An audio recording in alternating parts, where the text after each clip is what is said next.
পবিত্র কোরআনের সূরা মায়েদার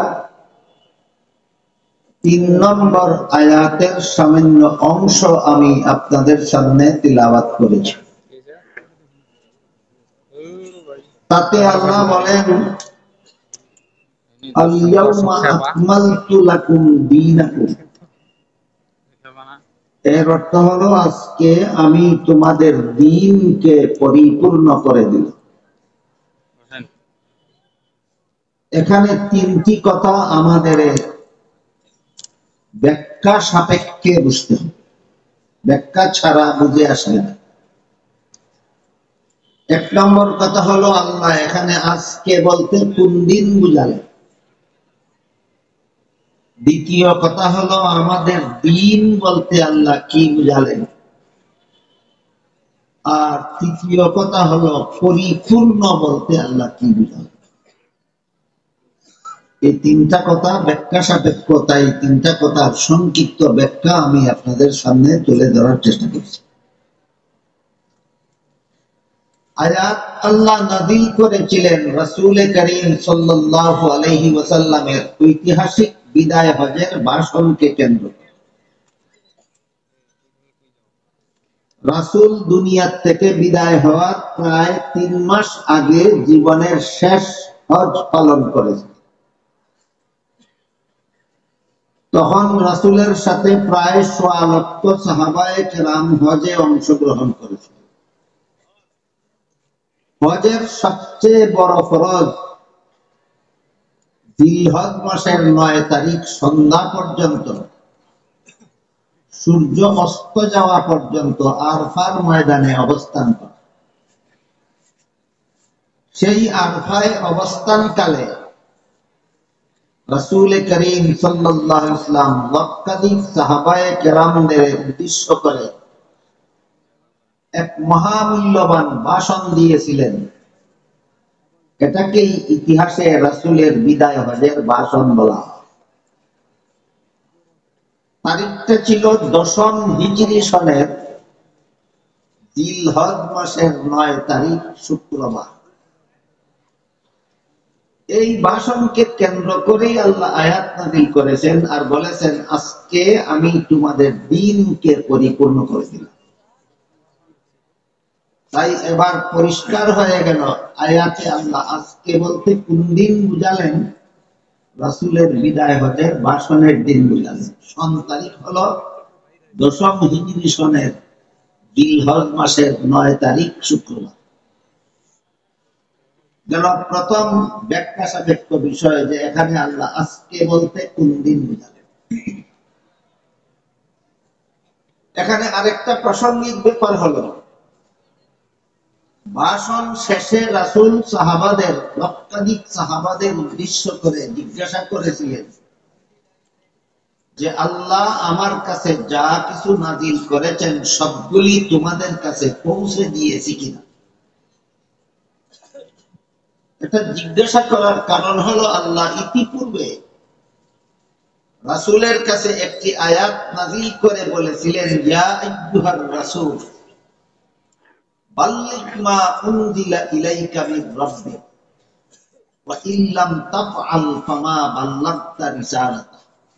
এর অর্থ হলো, ইতিপূর্বে আল্লাহ বলেছিলেন, হে রাসূল করিম সাল্লাল্লাহু আলাইহি ওয়াসাল্লাম, আল্লাহর পক্ষ থেকে আপনার কাছে যা কিছু পাঠানো হয়, অর্থাৎ কুরআন আর হাদিস, সবটুকু আমার বান্দাদের কাছে পৌঁছে দিন। একটি কথাও যদি পৌঁছাবার বাকি থাকে, তাহলে আপনাকে রাসূল হিসাবে যে দায়িত্ব দেওয়া হয়েছে সে দায়িত্ব পালন হবে না। আল্লাহর একটি কথা পৌঁছাবারও বাকি থাকলে রাসূলের দায়িত্ব পালন হবে না। এই কথাটা অত্যন্ত শক্ত ছিল রাসূলের জন্য। তাই বিদায় হজের ভাষণের শেষের দিকে রাসূল আগে সাহাবাদের সাক্ষী করে বলেছিলেন, হাল বাল্লাগতুকুম, আল্লাহর পাঠানো সব কথা আমি তোমাদের কাছে পৌঁছে দিয়েছি কি। সাহাবায়ে কেরাম বলেন, বালা ইয়া রাসূলুল্লাহ, আল্লাহ আপনার কাছে যত কথা পাঠিয়েছিলেন সবগুলি আপনি আমাদের কাছে পৌঁছে দিয়েছেন। তখন রাসূল আল্লাহকে সম্বোধন করে বলেছিলেন, হে আল্লাহ, আপনি সাক্ষী থাকুন, আপনার বান্দারা স্বীকার করছে আপনার পাঠানো সব কথা আমি পৌঁছে দিয়েছি। এই প্রসঙ্গে আল্লাহ সূরা মায়েদার ৩ নম্বর আয়াত নাযিল করেন। এই আনুষঙ্গিক কথাটা বুঝে থাকলে আপনারা একটু দয়া করে বলুন তো, রাসূল আল্লাহ প্রদত্ত দায়িত্ব পালনে কি পরিমাণ ত্রুটি করেছিলেন? বিন্দু মাত্র ত্রুটি করেছিলেন? সাহাবায়ে কেরাম বলেন কোন ত্রুটি করেন। রাসূল দাবি করেন কোন ত্রুটি করিনি। আল্লাহ বলেন তোমাদের দ্বীনকে পরিপূর্ণ করে দিলাম। রাসূলের ত্রুটির কারণে না ত্রুটি না করার কারণে? এরপরও যদি কেউ বলে যে রাসূল আল্লাহর দায়িত্ব পালনে, রিসালাতের দায়িত্ব পালনে ত্রুটি করেছিলেন বলে আল্লাহ তাকে ক্ষমা প্রার্থনা করতে বলেছেন, এটা দ্বীনের কথা হবে না বদ্দীনের কথা হবে? এমন বদ্দীনের কথা যারা সমাজে বলে, তারাও আজকাল আপনাদের বলে, হে মুসলমান সব আসো, আমরা সব ঐক্যবদ্ধ। তোমাদের মতো বদ্দীনের সাথে মুসলমান গিয়ে ঐক্যবদ্ধ হবে? মুসলমান তো দ্বীন পালনের মাধ্যমে ঐক্যবদ্ধ হওয়ার কথা। আল্লাহ সূরা আলে ইমরানের 103 নম্বর আয়াতে বলেছেন, ওয়াতাসিমু বিহাবলিল্লাহি জামিআন ওয়া লা তাফাররাকু। অর্থাৎ হে মুমিন মুসলমানেরা, তোমরা আল্লাহর দ্বীন পালনের মাধ্যমে ঐক্যবদ্ধ হও। আল্লাহ পরিষ্কার নির্দেশ দিয়েছেন, বদ্দীন হইয়া ঐক্যবদ্ধ হইও, দ্বীনদার হইয়া ঐক্যবদ্ধ। মুসলমান বদ্দীনী মতবাদ গ্রহণ করে ঐক্যবদ্ধ হতে আল্লাহ বলেছেন না দ্বীনদার হওয়ার মাধ্যমে, দ্বীনদার হওয়ার মাধ্যমে ঐক্যবদ্ধ হওয়ার কথা। কাজেই আমাদেরকে যারাই ঐক্যের দাওয়াত দেবে, আমরা তাদেরকে যাচাই করে দেখতে হবে তারা দ্বীনদার না বদ্দীন। যদি বলে রাসূল দায়িত্ব পালনে ত্রুটি করেছেন, আল্লাহ বলেন ত্রুটি করেননি, রাসূল বলেন ত্রুটি করিনি, সাহাবাগণ বলেন ত্রুটি করেননি, তারপরে যদি কেউ বলে রাসূল দায়িত্ব পালনে ত্রুটি করেছেন, তাহলে এরা নিশ্চয়ই দ্বীনদার নয়, বদ্দীন। বদ্দীনের সাথে ঐক্য করার কথা আল্লাহ কোরআনে বলেননি, কোরআনে দ্বীনদারের সাথে ঐক্য করার কথা বলেছে। আমি দুঃখিত, আরো 2টা প্রোগ্রামে আমার অনেকক্ষণ বয়ান করে আসতে হয়েছে। আমি শারীরিকভাবে খুব ক্লান্ত এবং গলার আওয়াজও বসে গেছে, কথা বলতে কষ্ট হয়। তা না হলে আল্লাহ আমাদের দ্বীন বলতে কি বুঝালেন বিষয়টা ক্লিয়ারলি আপনাদেরকে আমি বলতাম। সেই সময় সুযোগ না থাকলেও অন্তত মোটামুটি ভাবে কিছুটা বলার চেষ্টা করব, যেন আপনারা মোটামুটি ভাবে বুঝে যেতে পারেন এবং জীবনভর মনে রাখতে পারেন। আলোচ্য আয়াতে 3টি বিষয় ছিল আমাদের ব্যাখ্যা সাপেক্ষে বোঝার। প্রথমটা হলো আজকে বলতে আল্লাহ কোন দিন বুঝালেন, সংক্ষিপ্ত জবাব হলো রাসূলের বিদায় হজের ভাষণের দিন। তারিখটা হলো 10ম হিজরি সনের জিলহজ মাসের 9 তারিখ শুক্রবারে আল্লাহ আয়াত নাযিল করে বলেন, আজকে আমি তোমাদের দ্বীনকে পরিপূর্ণ করি। বলতে পারবেন এবার কেউ এখানে আজকে বলতে কোন দিন? বিদায় হজের ভাষণ। 2 নম্বর ব্যাখ্যা সাপেক্ষ কথাটা হলো আমাদের দ্বীন বলতে আল্লাহ কি বুঝালেন। এই দ্বীন শব্দটা আল্লাহ কোরআনে বিভিন্ন আয়াতে বিভিন্ন অর্থে ব্যবহার করেছে। সবগুলি আয়াতে একই অর্থে নয়, এক এক আয়াতে দ্বীন শব্দকে আল্লাহ এক এক অর্থে ব্যবহার করেছে। তোর মধ্যে আজকে শুধু আমি আপনাদের একটি আয়াতের উদাহরণ দেব। সূরা শূরা এর 13 নম্বর আয়াতে আল্লাহ বলেন আকিমুদ্দিন। এখানে দিন শব্দকে আল্লাহ ইসলামের বিশুদ্ধ মতবাদ অর্থে ব্যবহার করেছেন। আকিমুদ্দিনের অর্থ হলো তোমরা ইসলামের বিশুদ্ধ মতবাদে অটল থাকো, ইসলামের নামে ভ্রান্ত মতবাদ পোষণ করো। বুঝে থাকলে বলুন তো, সূরা শূরার 13 নম্বর আয়াতে আকিমুদ্দিন আয়াতে আল্লাহ দিন শব্দকে পুনর্থে ব্যবহার করেছেন। ইসলামের বিশুদ্ধ মতবাদ, ইসলামের বিশুদ্ধ। কারণ হলো রাসূলের যুগেও এমন কিছু লোক ছিল যারা দাবি করত তাদের ধর্ম ইসলাম, কিন্তু মতবাদ পোষণ করত ইসলাম বিরোধী। এদেরকে সতর্ক করে দিয়ে আল্লাহ বলেছিলেন আকিমুদ্দিন, ইসলামই যদি তোমার ধর্ম হয়ে থাকে তাহলে ইসলামের নামে ভ্রান্ত মতবাদ পোষণ করবে না, ইসলামের বিশুদ্ধ মতবাদে অটল থাকো। আমাদের বর্তমান দুনিয়াতেও বহু মানুষ এমন আছে যারা নিজেদের ধর্ম ইসলাম বলে দাবি করে, কিন্তু ইসলামী মতবাদ নয়, ভ্রান্ত মতবাদ অন্তরে পোষণ করে। এদের মধ্যে এক দলের নাম হলো কাদিয়ান। কাদিয়ানিরা নিজেদের দলের নাম দিয়েছে আহমদিয়া মুসলিম জামাত। মুসলিম জামাত কথার অর্থই হলো মুসলমানের দল। মুসলিম জামাত শব্দের অর্থই মুসলমানের।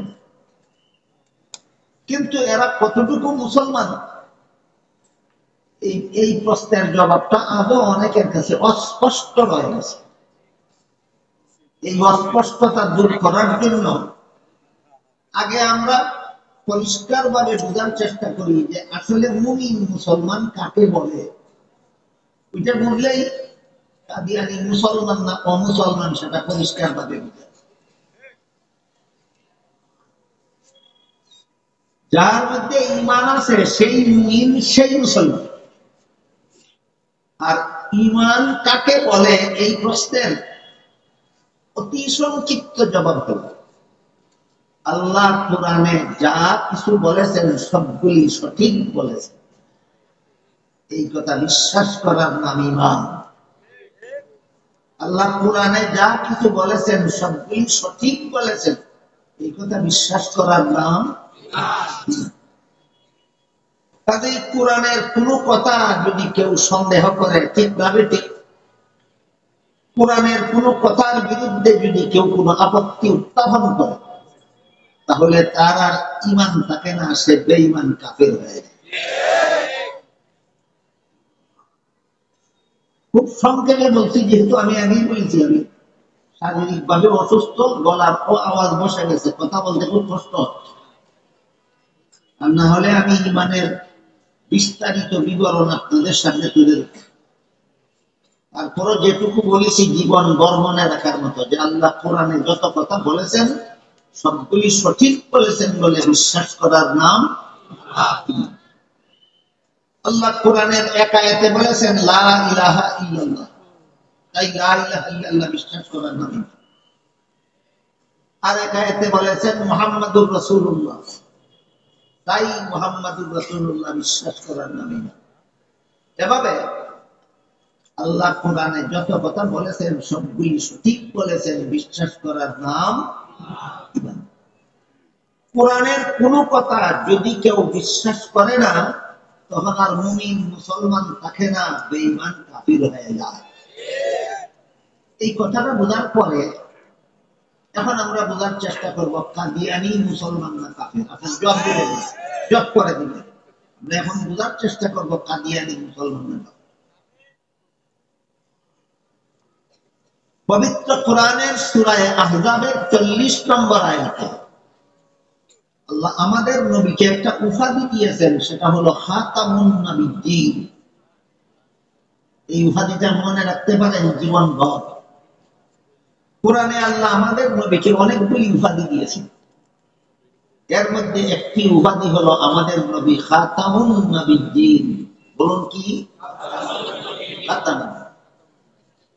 আর হাদিস শরীফে রাসূল করিম সাল্লাল্লাহু আলাইহি ওয়াসাল্লাম বলেন, লা তাকুমুস সাআতু হাত্তা ইউবআসা দাজ্জালুনা কাযযাবুনা কুল্লুহুম ইয়াজআমু আন্নাহু নাবিয়্যুন ওয়া আনা খাতামুন নাবিয়্যিন লা নাবিয়্যা বা'দি।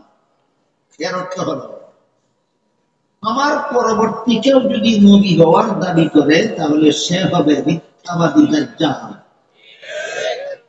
কারণ বর্ণনা করে রাসূল বলেন, আল্লাহ যে আমাকে খাতামুন নবিয়্যিন উপাধি দিয়েছেন, এর অর্থ হলো আমার পরে আর কোন নবী নাই, আমি শেষ নই। তাহলে সূরা আহজাবের ৪০ নম্বর আয়াতে আল্লাহ আমাদের নবীকে শেষ নবী বলেছেন কিনা? কাদিয়ানীরা কি মানে? এবার বলুন, কাদিয়ানীরা কোরআনের কোন সূরার কত নম্বর আয়াত মানে না? এবার বলেন মুসলমান না কাফের? কোন সূরার কত নম্বর আয়াত না মানার কারণে কাফের? সূরা আহজাবের ৪০ নম্বর আয়াত না মানার কারণে। অথচ নিজেদের দলের নাম দিয়েছে আহমদিয়া, মুসলিম জামাত, মুসলমানের দল। এই ধরনের প্রতারণা চক্রান্ত যেন কেউ ইসলামের নামে না করতে পারে, তাই আল্লাহ সূরা শুরার ১৩ নম্বর আয়াতে বলেছেন, আকিমুদ্দিন, ইসলামের বিশুদ্ধ মতবাদে অটল থাকো, সত্যই যদি তুমি মুসলমান হয়ে যাও। তাহলে কাদিয়ানীরা ইসলাম তাদের ধর্ম বলে তো দাবি করে, কিন্তু ইসলামের বিশুদ্ধ মতবাদে বিশ্বাসী না, কুফরি মতবাদে বিশ্বাসী। এই হল ইসলামের নামে ভ্রান্ত মতবাদের একটা স্তর, এমন ভ্রান্ত যে ভ্রান্ত মতবাদের কারণে কোরআনের কোন না কোন আয়াত অমান্য করা অবধারিত হয়। যে কোনো মুসলমানের যে কোনো মতবাদ যদি এমন ভ্রান্ত হয় যে ভ্রান্তির কারণে কোরআনের কোন আয়াত অমান্য করা অবধারিত হয়ে পড়ে, তখন এই মতবাদ এর কারণে তার ঈমান ইসলাম থাকে না, সে বেঈমান কাফির হয়ে যায়। আর এক ধরনের ভ্রান্ত মতবাদ আছে ইসলামের নামে, যে ভ্রান্ত মতবাদ পোষণ করলে সরাসরি কাফেরও হয় না, আবার নির্ভেজাল মুসলমানও থাকে না। সরাসরি কাফেরও হয় না, আবার নির্ভেজাল মুসলমানও থাকে না।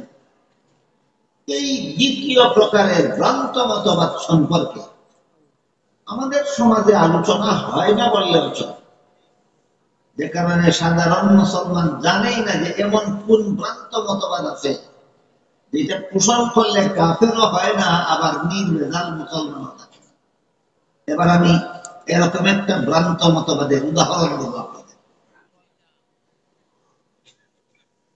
উদাহরণটা বোঝার আগে আমরা একটা উদাহরণ বুঝে নিই। একটা গ্লাসের মধ্যে যদি আপনি কাপ দিয়া ১ কাপ পিওর দুধ রাখেন, যার মধ্যে ১ ফোঁটা পানিও নাই, তাহলে এটাকে আমরা কি ভেজাল দুধ বলবো না খাঁটি দুধ বলবো? আর একটা গ্লাসের মধ্যে যদি কাপের দ্বারা ১ কাপ পিওর পানি রাখেন, যার মধ্যে ১ ফোঁটা দুধ নেই, এই পানিটাকে কি আমরা ভেজাল পানি বলবো না পিওর পানি বলবো? আর একটা গ্লাসের মধ্যে যদি ১ গ্লাস দুধ রাখার পরে ১ চামচ কেরোসিন তেল রাখেন, বলেন দুধের পরিমাণ কত আর কেরোসিন কি পরিমাণ? আমার উদাহরণ বুঝে থাকলে বলুন, এই গ্লাসটার মধ্যে পিওর কেরোসিন আছে না পিওর দুধ আছে, না দুটোটাই ভেজাল? এই ধরনের ভেজাল মুসলমান আছে, পুরোটাই বেঈমান, পুরোটাই কাফের না, পুরোটাই ইমানদার না, কিছু কুফরিও আছে, কিছু ইমান আছে, কিছু কুফরিও আছে, কিছু ইমান আছে। ১ কাপ দুধ আর ১ চামচ কেরোসিনের বিস্মিত যেমন ভাবে, দুধটাও পিওর দুধ নয়, কেরোসিনও পিওর কেরোসিন নয়, ঠিক কিছু মুসলমানের ভ্রান্ত মতবাদ এমন আছে যে এটা পুরাপুরি ঈমানও না আর পুরাপুরি কাফেরও না, এর মাঝামাঝিতে অবস্থান করে। এর একটা উদাহরণ হল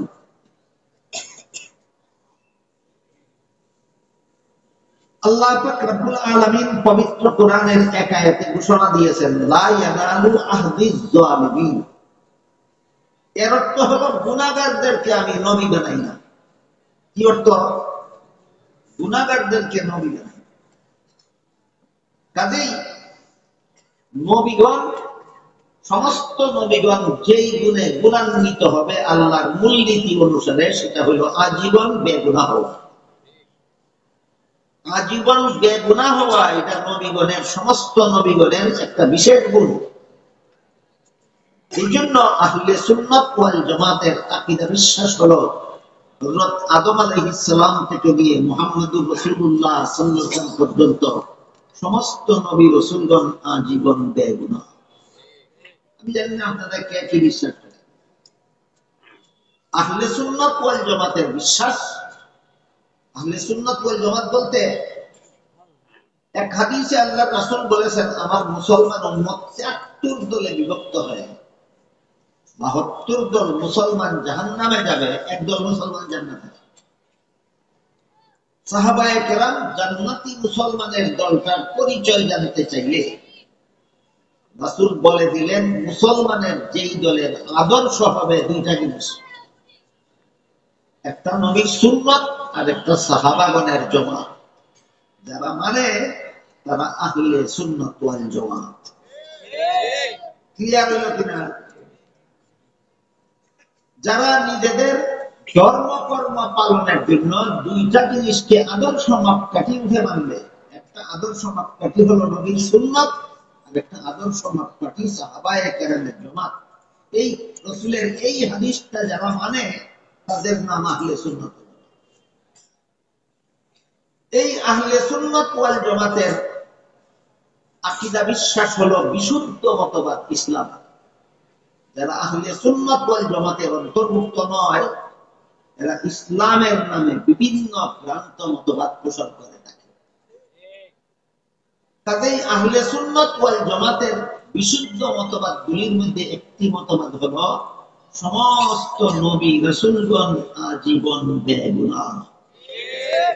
এবার বলেন, বুঝা থাকলে বলুন, সমস্ত নবী রাসূলগণ যে আজীবন বেগুনাহ, এটা ইসলামের নামে ভ্রান্ত মতবাদীদের আকীদা বিশ্বাস না আহলে সুন্নাত ওয়াল জামাতের আকীদা বিশ্বাস? আহলে সুন্নাত ওয়াল জামাতের আকীদা বিশ্বাস। কিন্তু এত সত্ত্বেও আমাদের মুসলমান সমাজে ফাঁকে ফাঁকে এক দুজন পণ্ডিত এমন পাওয়া যায় যারা বিভিন্ন নবীর জীবনের বিভিন্ন ঘটনাকে ভ্রান্ত ব্যাখ্যার মাধ্যমে গুনাহগার বানিয়েছেন। বিভিন্ন নবীর জীবনের বিভিন্ন ঘটনাকে শুদ্ধ ব্যাখ্যার মাধ্যমে না ভ্রান্ত ব্যাখ্যার মাধ্যমে? ভ্রান্ত ব্যাখ্যার মাধ্যমে নবীকে গুনাহগার সাব্যস্ত করে ফেলে। এদের বিভিন্ন নবীর জীবনের বিভিন্ন ঘটনাকে ভ্রান্ত ব্যাখ্যার মাধ্যমে গুনাহগার সাব্যস্ত করে যারা, এদের গ্লাসে দুধও আছে, কেরোসিন আছে। কি কি আছে? দুধও আছে, কেরোসিন। দুধের মধ্যে কেরোসিন মিশ্রিত হয়ে গেলে সেই দুধ কি আর পান করা যায়? সুতরাং নবীগণকে যারা গুনাহগার সাব্যস্ত করে, এদের সাথেও কি মুসলমানের ধর্মীয় ঐক্য করা যায়? মুসলমান নামে বেজাল। এই ধরনের কাজটা, অপকর্মটা মুসলমান সমাজে যে দুই একজন সমুচিত পণ্ডিতে করে থাকে, এই সমস্ত নবীদের মধ্যে এক নম্বরে রয়েছেন হযরত আদম আলাইহিস সালাম। এসব নবীর জীবনের বিভিন্ন ঘটনাকে ভ্রান্ত ব্যাখ্যার মাধ্যমে এরা নবীকে গুনাহগার সাজায়। এই সমস্ত নবীদের মধ্যে এক নম্বরে রয়েছেন হযরত আদম আলাইহিস সালাম। আদম আলাইহিস সালামের জীবনের কোন ঘটনাকে ভ্রান্ত ব্যাখ্যার মাধ্যমে এরা গুনাহগার সাব্যস্ত করে, ঘটনা কোরআনে বর্ণিত আছে বিভিন্ন আয়াতে। আল্লাহ আদমকে জান্নাতে দিয়ে বলেছিলেন, সব গাছের ফলমূল খাও, শুধু একটি গাছের ফল খেতে নিষেধ করেছিলেন। কিন্তু শেষ পর্যন্ত ইবলিসের ধোঁকায় পড়ে আদম জান্নাতে নিষিদ্ধ গাছের ফল খেয়েছিলেন। এটা হলো মূল ঘটনা। এখানে এসে ওই অপব্যাখ্যাকারীরা আদমের নিষিদ্ধ গাছের ফল খাওয়ার ঘটনাকে এভাবে ব্যাখ্যা করে, বলে আল্লাহর আদেশ নিষেধ লঙ্ঘন করলেই গুনাহ, আর আদম তো লঙ্ঘন করলেনই, সুতরাং এর মাধ্যমেই আদম গুনাহগার হয়েছে। ব্যাখ্যাটা কিন্তু একেবারে উড়িয়ে দেওয়ার মতো নয়। যারা গভীরভাবে নবীগণের জীবন ইতিহাস আলোচনা না শুনে না বুঝে, নবীগণের পবিত্র জীবন সম্পর্কে যাদের পরিষ্কার কোনো ধারণা নাই, এদের কাছে যখন এই যুক্তিটা তুলে ধরা হয় যে আল্লাহর আদেশ নিষেধ লঙ্ঘন করলেই গুনাহ হয়, আর আদম যে লঙ্ঘন করলেন সে ঘটনা তো কোরআনেই আছে, তাই আদম গুনাহগার সাব্যস্ত হলেন, এই যুক্তিটা কিন্তু একবারে ঠুনকু যুক্তি নয়, চটকদার যুক্তি। কথা বুঝে থাকলে বলুন, যুক্তি দেখি ঠুনকু যুক্তি, চটকদার। এই জন্য অনেক সরল মুসলমান এর গভীরে না যাওয়ার কারণে, আসল বিষয়টা সঠিকভাবে না বোঝার কারণে এদের চটকদার যুক্তিতে দিশেহারা হয়ে আদমকে গুনাহগার বিশ্বাস করে দেবে। এই ধরনের যুক্তি দিয়ে মুসলমানদের যারাই নবীগণকে গুনাহগার সাব্যস্ত করে, আমি আমার অনুসন্ধানে দেখেছি এই ধরনের যুক্তি, এই ধরনের নবীগণের জীবনের কোন ঘটনার এমন ব্যাখ্যা, এটা মুসলমানি ব্যাখ্যা নয়, এটা খ্রিস্টানি ব্যাখ্যা। নবীগণকে গুনাহগার সাব্যস্ত করার মতো ব্যাখ্যা ইসলামের ব্যাখ্যা নয়, খ্রিস্ট ধর্মের ব্যাখ্যা। এবার খ্রিস্ট ধর্মের ব্যাখ্যাটা শুনুন, তারপরে আদমের জান্নাতে নিষিদ্ধ গাছের ফল খাওয়ার বিশুদ্ধ ব্যাখ্যাটাও ইনশাআল্লাহ আমি আপনাদের শোনাবো। আদমের নিষিদ্ধ গাছের ফল খাওয়ার সহি ব্যাখ্যাটাও শোনাবো পরে। এর আগে বোঝার চেষ্টা করুন, এই ব্যাখ্যাটা, এই ভ্রান্ত ব্যাখ্যাটা আসলে মুসলমানের ব্যাখ্যা নয়, যে আসলে খ্রিস্টানদের ব্যাখ্যা। কিভাবে খ্রিস্টানদের ব্যাখ্যা এবার শুনুন। বাংলাদেশের স্বাধীনতা লগ্ন থেকে খ্রিস্টানদের একটা সংগঠন বাংলাদেশে খ্রিস্ট ধর্ম প্রচারের কাজ করে যাচ্ছে। সংগঠনটার নাম হলো খ্রিস্টান মিশনারি বাংলাদেশ। এরা খ্রিস্ট ধর্ম প্রচারের জন্য অজস্র বই পুস্তক প্রকাশ করেছে। তাদের প্রকাশিত বই পুস্তকগুলির মধ্যে একটা বইয়ের নাম আছে কোরআনের আলোকে বেহেশতে যাওয়ার পথ। নাম শুনে ভাববেন না এটা কোন মুসলমান আলেমের লেখা, খ্রিস্টানদের লেখা। আমার কথা বুঝে থাকলে বলুন, কোরআনের আলোকে বেহেশতে যাওয়ার পথ বইটা কোন মুসলমান আলেমের লেখা না বাংলাদেশি খ্রিস্টানদের লেখা?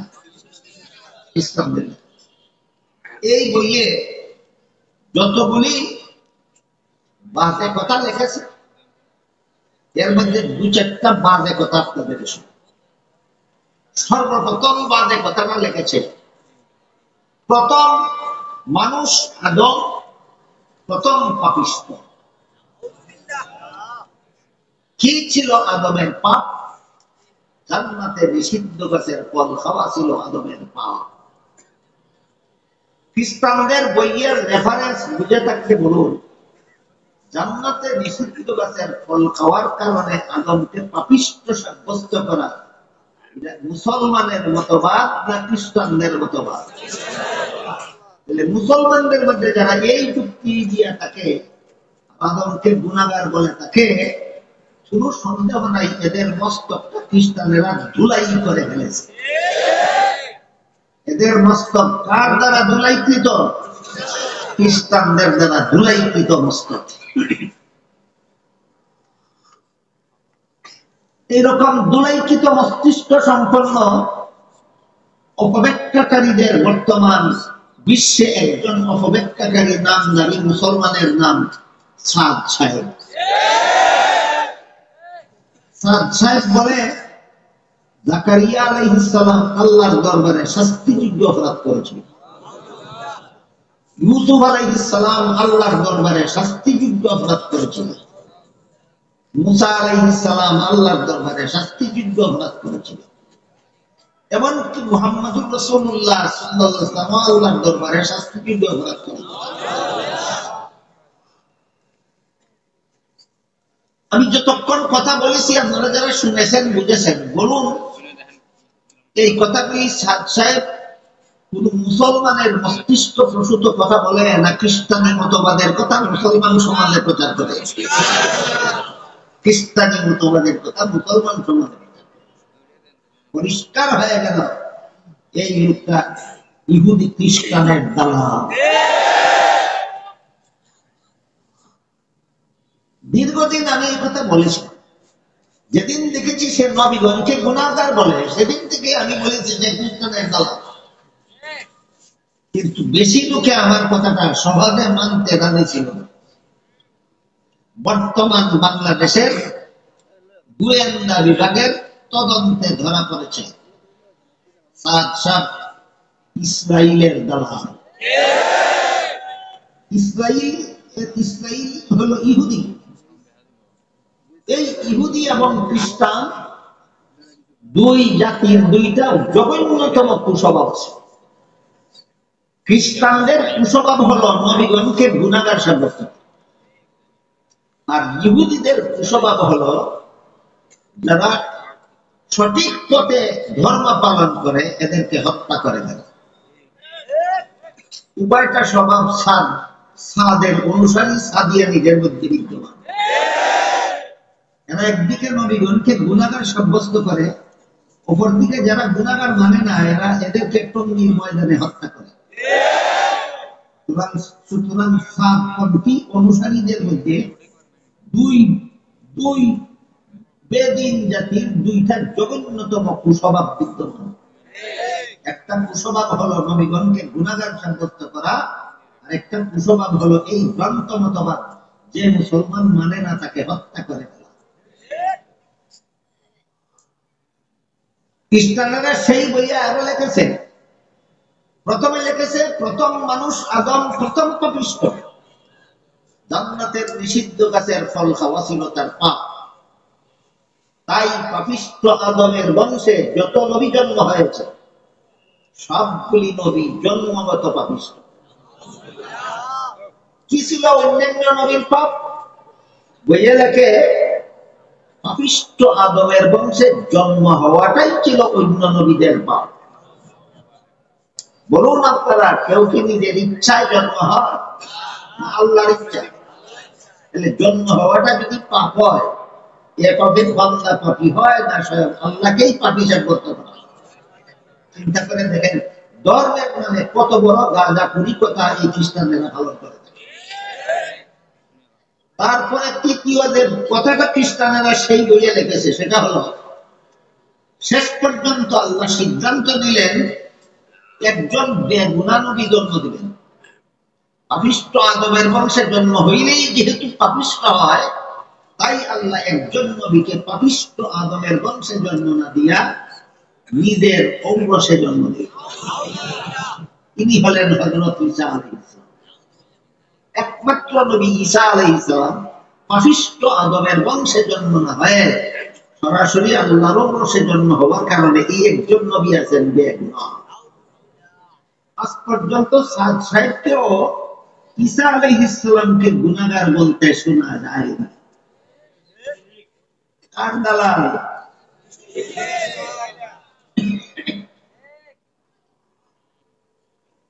আপনারা কি বুঝতে পারলেন যে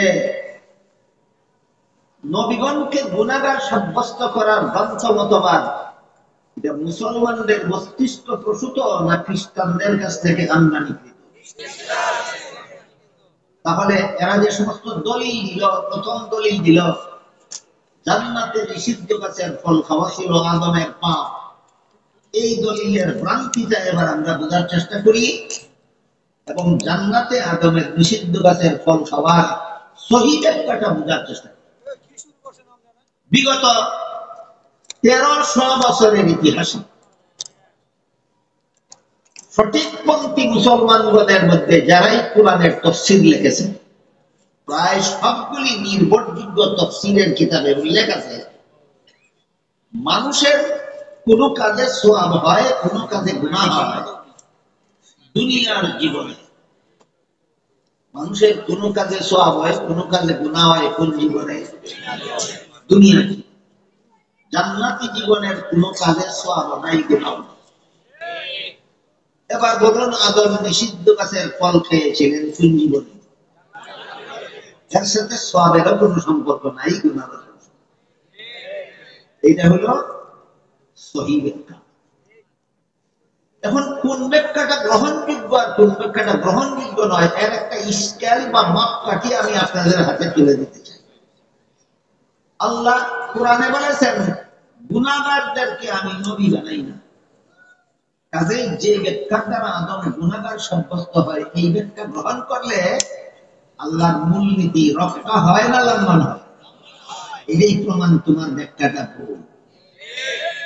আর যে ব্যাখ্যা গ্রহণ করলে নিষিদ্ধ গাছের ফল খাওয়াতে আদম গুনাহগার সাব্যস্ত হয় না এই ব্যাখ্যার দ্বারা আল্লাহর মূলনীতি লঙ্ঘন হয় না রক্ষা হয়? এটাই প্রমাণ এই ব্যাখ্যাটা হলো শুদ্ধ ব্যাখ্যা।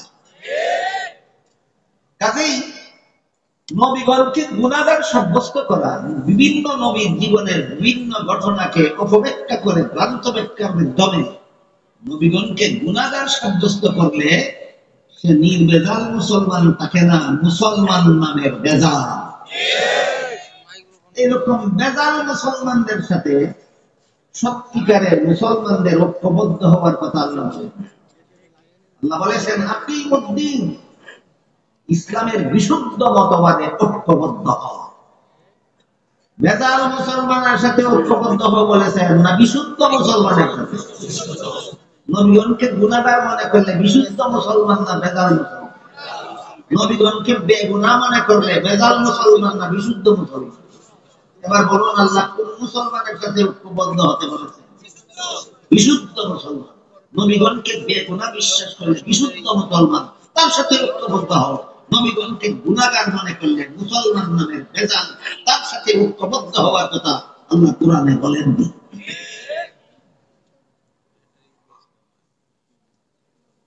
আজকের মতো দিন শব্দের একটি অর্থই আপনাদের শোনালাম যা সূরা শুরার 13 নম্বর আয়াতে আল্লাহ আকিমুদ্দিন আয়াতে বলেছেন। এবার আমাদের আলোচ্য আয়াতে আল্লাহ দিন শব্দ কিন্তু এই অর্থে নয়। সূরা মায়েদার 3 নম্বর আয়াতে আল্লাহ বলেছেন আল ইয়াউমা আকমালতু লাকুম দীনাকুম, আজকে আমি তোমাদের দ্বীনকে পরিপূর্ণ করে দিলাম। এখানে দ্বীন অর্থ ইসলামের বিশুদ্ধ মতবাদ নয়। সূরা শুরার 13 নম্বর আয়াতে দ্বীন শব্দকে আল্লাহ ইসলামের বিশুদ্ধ মতবাদ অর্থে ব্যবহার করেছেন। সূরা মায়েদার 3 নম্বর আয়াতে দ্বীন শব্দকে ইসলামের বিশুদ্ধ মতবাদ অর্থে নয় ইসলামের বিধিবিধান অর্থে ব্যবহার করেছেন। তখন আয়াতের অর্থ দ্বারায় আজকে আমি তোমাদের ইসলামের বিধিবিধান পরিপূর্ণ করে দিলাম। দুইটা উদাহরণ বুঝে থাকলে বলুন কোরআনের সবগুলি আয়াতে আল্লাহ দ্বীন শব্দকে একই অর্থে ব্যবহার করেন না ভিন্ন ভিন্ন আয়াতে ভিন্ন ভিন্ন অর্থে? আমি একটু পরীক্ষা করবো আপনাদের। তাফসীরের কিতাবাদি ঘাটাঘাটি করে এই সমস্ত তথ্য উদ্ধার করতে আমার কোন পরিশ্রম লাগে না মনে করেন? যথেষ্ট পরিশ্রম লাগে। আরো 2-3টা প্রোগ্রাম করে সেই মধ্যরাতে আপনাদের সামনে বর্ণনা করতে কষ্ট হয় না মনে করেন? আর গলা বসে গেলে কথা বলতে কষ্ট হয় না মনে করেন? তো সত্যি স্বীকার করে যে আপনাদেরকে শোনালাম, আপনারা যদি না বুঝেন অথবা স্মরণই রাখতে না পারেন আমার সকল শ্রম তো বিফল যাবে। এই জন্য আমি একটু পরীক্ষা করি। পরীক্ষাটা হলো সূরা শুরার 13 নম্বর আয়াতে আল্লাহ বলেছেন আকিমুদ্দিন, এখানে দিন শব্দকে আল্লাহ কোন অর্থে ব্যবহার করেছেন? ইসলামের বিশুদ্ধ মতবাদ।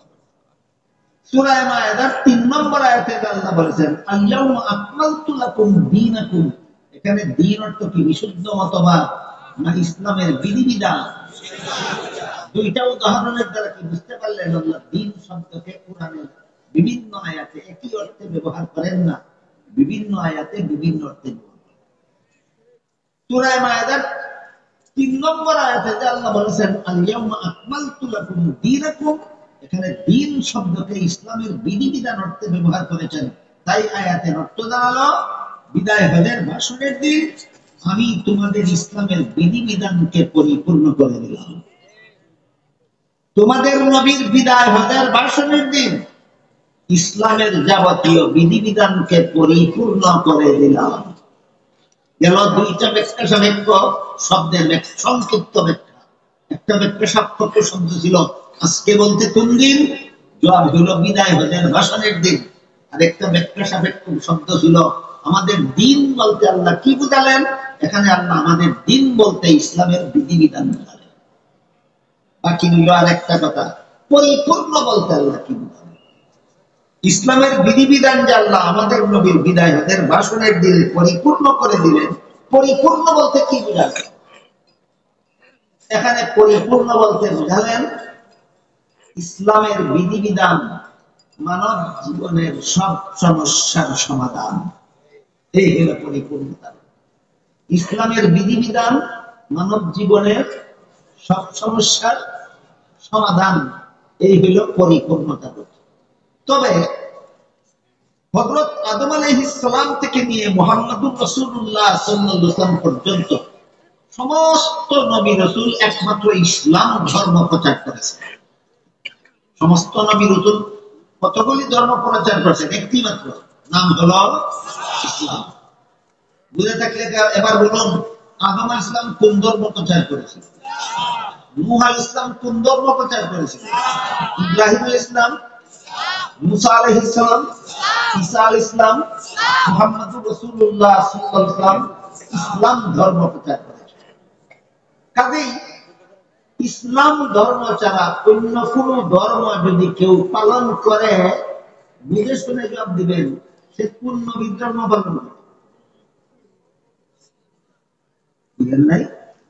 আবার বলি, আদম আলাইহিস সালাম থেকে নিয়ে মুহাম্মদুর রাসূলুল্লাহ পর্যন্ত সমস্ত নবী রাসূল ইসলাম ধর্ম প্রচার করেছে। সুতরাং ইসলাম ছাড়া অন্য কোন ধর্ম যারা পালন করে এরা কোন নবীর ধর্ম পালন করে? এই জন্য আল্লাহ সূরা আলে ইমরানের 85 নম্বর আয়াতে বলেন মান ইয়াবতাগি গায়রাল ইসলামি দীনান ফালাই ইউকবাল মিনহু, ইসলাম ছাড়া আর কোন ধর্মই আল্লাহর কাছে গ্রহণযোগ্য নয়। কিন্তু এখানে আবার আরেকটা প্রশ্ন আছে, সেটা হলো সূরাতুল বাকারার 256 নম্বর আয়াতে আল্লাহ বলেছেন লা ইকরাহা ফিদ-দীন, ধর্মের বেলায় বল প্রয়োগ চলবে না। সমস্ত ধর্মাবলম্বীদের যার যার ধর্ম পালনের স্বাধীনতা দিতে হবে। তাই প্রশ্ন জাগে, ইসলাম ছাড়া আর কোন ধর্মই যদি আল্লাহর কাছে গ্রহণযোগ্য না হয় তাহলে পালন করার স্বাধীনতা দিলেন কেন? আর পালন করার স্বাধীনতাই যদি দিলেন তাহলে গ্রহণযোগ্য হবে না কেন? প্রশ্নটা কিন্তু সহজ নয়। এই কঠিন কথার কঠিন প্রশ্নের জবাব উদাহরণের মাধ্যমে বোঝা সহজ হয়। তাই আমি আপনাদের সামনে আগে একটা উদাহরণ তুলে ধরি। যে কোনো শিক্ষা প্রতিষ্ঠানের ছাত্রদের শিক্ষাদান সমাপ্ত করার পর কোনো পরীক্ষা হয়। পরীক্ষার্থী ছাত্ররা যখন প্রশ্নপত্র হাতে নিয়ে পরীক্ষার হলে বসে, সবগুলি পরীক্ষার্থী কি প্রশ্নের জবাব সঠিক লেখে না অনেকে ভুল? ভুল লেখলে পাস করবে না ফেল করবে? ভুল লেখলে ফেল করবে জানা কথা, বাধা দাও না কেন? আর বাধাই যদি দাও না তাহলে ফেল করবে কেন? ওই প্রশ্নের যেই জবাব ইসলাম ছাড়া আর কোন ধর্ম গ্রহণযোগ্যই না হলে পালন করতে বাধা দেব না কেন? আর বাধাই যদি দেব না তাহলে গ্রহণযোগ্য হবে না কেন? এই প্রশ্নেরও সেই জবাব। উভয় প্রশ্নের একই জবাব। জবাব হলো নিয়ম রক্ষার জন্য।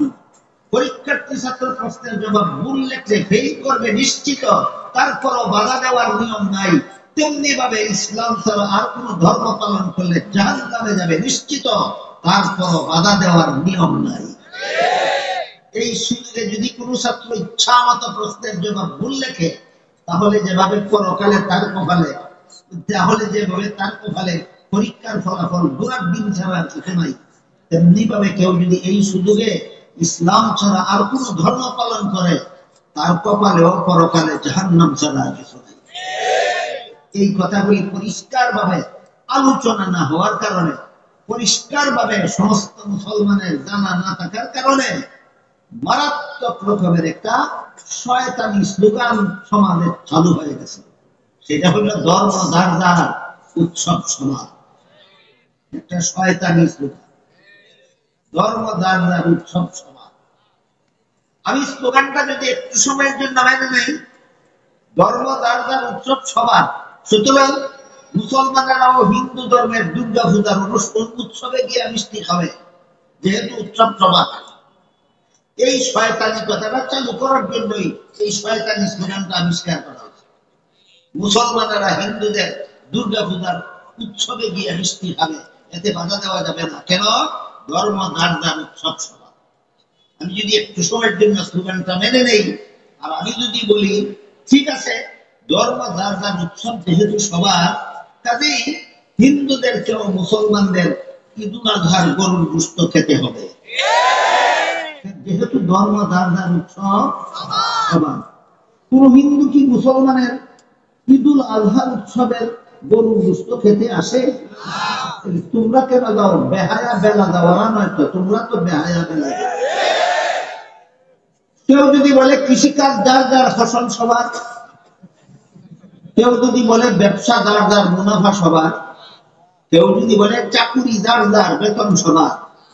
আর কোন মাতালে যদি কয় বিয়া যার যার, বউ সবার। যেই রকমের মাতাল যারা বলে ধর্ম যার যার, উৎসব সবার, তারা সেই রকমের মাতাল। আসল ঘটনা হলো কৃষিকাজ যার, ফসল তার, ব্যবসা যার, মুনাফা তার, চাকুরি যার, বেতন তার, বিয়া যার, বউ তার, ধর্ম যার, উৎসব তার।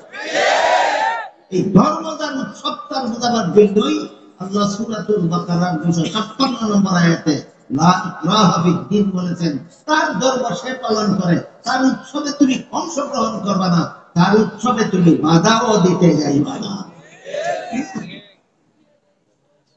এতক্ষণে আমি আপনাদের যে কথাটা বোঝাবার চেষ্টা করেছি সেটা হলো সমস্ত নবীগণের প্রচারিত ধর্ম একমাত্র ইসলামের বিধিবিধান পরিপূর্ণ। এই যে আয়াতের পরিপূর্ণতা ব্যাখ্যা কি? ইসলামের বিধিবিধান মানব জীবনের সব সমস্যা, এই পরিপূর্ণতার ব্যাখ্যা ইসলামের বিধিবিধান মানব জীবনের সব সমস্যার সমাধান। ইসলামের বিধিবিধান মানব জীবনের সব সমস্যার সমাধান। এই কথার একটা উদাহরণ দিয়ে শেষ করি। আমাদের বর্তমান বাংলাদেশে যত সমস্যা আছে, যারা দেশের মঙ্গল আমঙ্গল নিয়ে মাথা ঘামান, যারা রাজনীতি করেন, যারা আন্দোলন করেন, তারা দেখবেন দেশের কি কি সমস্যা আছে, সমাধান কোথায় আছে খুঁজে বের করবেন। এটা আমার কাজ নয়। আমি যে কথাটা বলতে চাচ্ছি সেটা হলো, বেশ কয়েক বছর আগে বাংলাদেশে একটা আদমশুমারি হয়েছে। সেই আদমশুমারিতে দেখা গেছিল বাংলাদেশে 7,75,00,000 পুরুষ আছে আর 8,25,00,000 নারী আছে। কয়েক বছর আগের হিসাবে 7,75,00,000 পুরুষ আর 8,25,00,000 নারী। বুঝে থাকলে এবার বলুন, এই 7,75,00,000 পুরুষের কাছে 7,75,00,000 মহিলাকে বিয়া দিলে প্রত্যেকটা পুরুষ একটা করে বউ পাইব কিনা? কিন্তু স্বামী হওয়ার বাকি থাকবে কতজন মহিলা? 50 লক্ষ। স্বামী হওয়ার বাকি থাকবে কতজন মহিলা? 50 লক্ষ। বাংলাদেশের এই সমস্যাটা 1300 বছর আগে মুহাম্মদুর রাসূলুল্লাহর যুগে ছিল। বাংলাদেশের অস্তিত্ব তখন ছিল।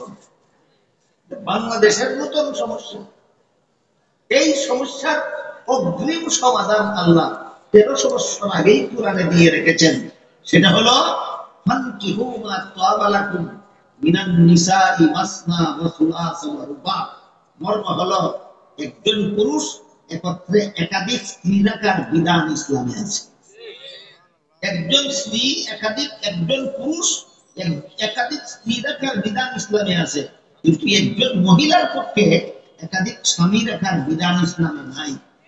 ইসলামের এই বিধানটার মধ্যে যত মুসলমান নামধারীদের মস্তিষ্কে নাস্তিকতায় বাসা বেঁধেছে, সবগুলি নাস্তিকগণ মনোভাবাপন্নরা ইসলামের এই বিধানের মধ্যে নারী পুরুষের বৈষম্য খুঁজে পায়। ইসলাম পুরুষকে দুইটা বউ রাখতে দেয়, ইসলাম মহিলাকে দুইটা স্বামী রাখতে দেয় না। ইসলামে নারীদের প্রতি অবিচার।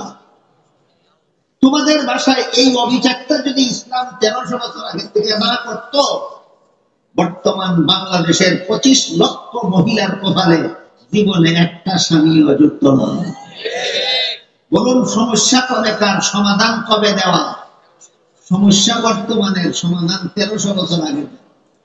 এই হইল ইসলামের বিধিবিধান, মানব জীবনের সব সমস্যার সমাধান। এর একটা উদাহরণ বুঝতে পারলেন? আমি আয়াত পড়েছিলাম, আল ইয়াউমা আকমালতু লাকুম দীনাকুম, আজকে তোমাদের দিনকে পরিপূর্ণ করে দিলাম। কটা কথা ছিল ব্যাখ্যা সাপেক্ষ? তিনটা। এক নম্বর, আজকে বলতে কোন দিন? বিদায় হজের ভাষণের দিন। আমাদের দিন বলতে এখানে কি বোঝানো হয়েছে? ইসলামের বিধিবিধান বোঝানো হয়েছে। পরিপূর্ণ বলতে কি বোঝানো হয়েছে? ইসলামের বিধিবিধান মানব জীবনের সব সমস্যার সমাধান শিক্ষা করার একমাত্র প্রতিষ্ঠান মাদ্রাসা।